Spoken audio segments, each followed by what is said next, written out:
Hi everybody, this is the second video in this short series on schizophrenia and psychosis. And in this one I'm going to talk to you about delusions. And there are some common types of delusions, and that doesn't mean that these are the only delusions that there are. People can have delusions that don't necessarily fit into any of these categories. And yeah. So I'm just going to go through a few of the more common kinds. So we talked in the previous video about bizarre and non-bizarre delusions. Non-bizarre delusions are beliefs that are still wrong. The person is still not able to hear evidence that they're wrong, but whatever they are believing could possibly happen. So I gave the example of me being married to the president. I'm not. There's no reality in which that is true, but it's possible physically. Like, people get married, right? So it's possible. The most common type of delusion is persecutory, and that is where people feel like they are being followed or sought out, particularly for and specifically for harm. Often the FBI or the CIA might be involved. Of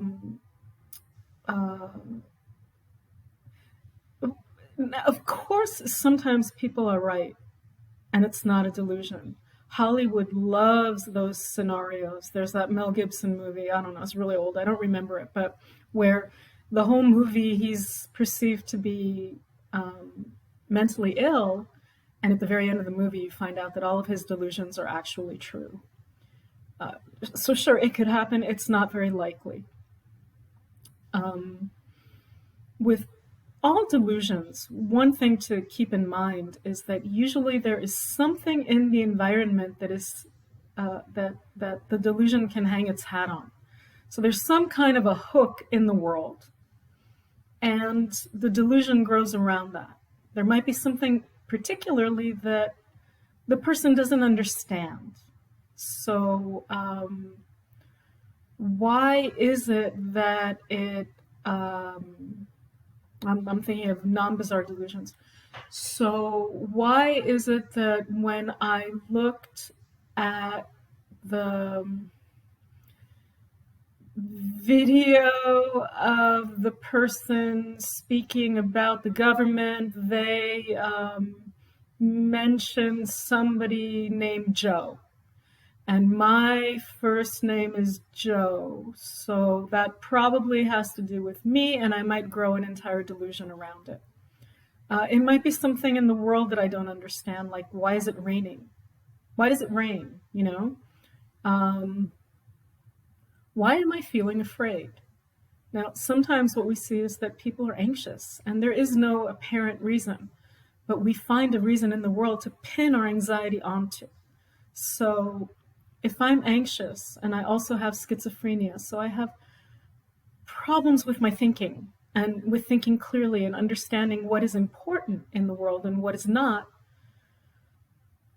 Let's say I'm anxious and I notice that there are more people in my classroom wearing jeans than people who are not. A lot of people wearing jeans. And I don't know why that is. And I don't know that it's not significant. It's really not important that more people are wearing jeans than not. It has to do with fashion, right? Nothing else, really. But I don't know that.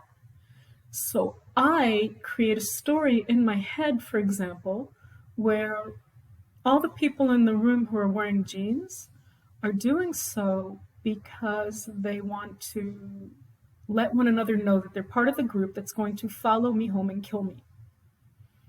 That would be a persecutory delusion. And where I'm hanging my hat on it is, first, I have my anxiety. I'm a little confused about the world. I don't know what is and what is not necessarily significant. And I notice that a whole lot of people are wearing jeans. And I create a story. And in that story now, I have made sense of my anxiety. So my anxiety is fear of something real instead of an internal experience that is not related to the outside world. So I'm anxious, and now I've created a story to explain it. Not only that, I've created a story that explains things that I don't understand in the world, that I don't know what is, where I'm not sure what is and what is not significant. And I've also, this is kind of a side piece, but I've also made myself very significant. Persecutory delusions typically elevate the person, make them feel very important.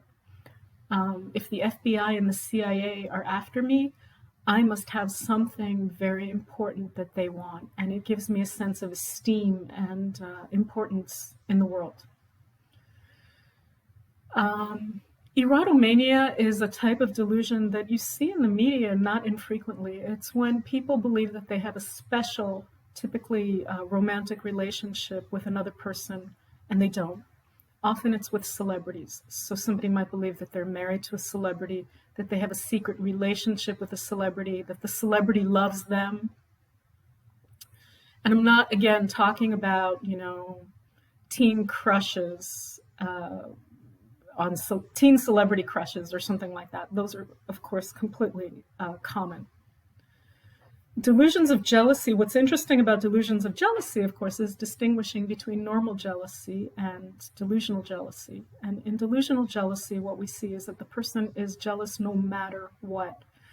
Despite all evidence to the contrary, their partner has been, sometimes it leads to abuse, so their partner has been locked at home by themselves all day and can't leave, and yet they still believe that the person was able to have sex with multiple other partners while they were gone. That's very extreme, but that's what I'm talking about. Or no matter what the partner does, the person believes that they are cheating on them, despite evidence. They've spent every minute of the last 3 days with the person, and yet they think the person is still able to cheat on them. Now, of course, people cheat. And of course, people get jealous. So here it requires some clinical skills and understanding. Delusions of guilt. We have the same kind of problem that we have with jealousy, because guilt is part of the normal human experience, right? So I'll give you an example of a delusion of guilt. A former intern of mine had a child. She had a baby who was born with severe disabilities. And this was somebody that I knew quite well, and she had been very careful during her pregnancy and didn't even drink coffee because, it could be bad for the baby. She certainly didn't drink alcohol, use drugs, or do anything, unhealthy, and was very, very careful.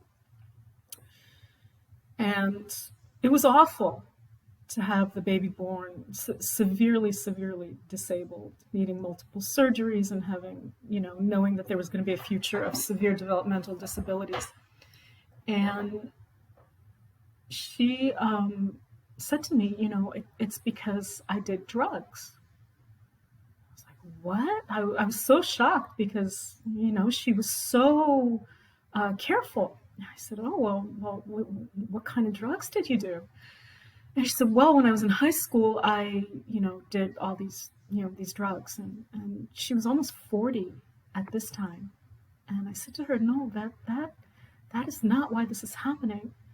And it wasn't that she thought that the drugs physically had damaged her baby. She thought it was some kind of she was feeling guilty, and it was some kind of punishment for the sin that she had committed or something. That is delusional guilt. Okay? Or I am such a terrible person that there was an earthquake yesterday. That's delusional guilt. I'm going to skip delusions of reference here in non-bizarre delusions and end this video.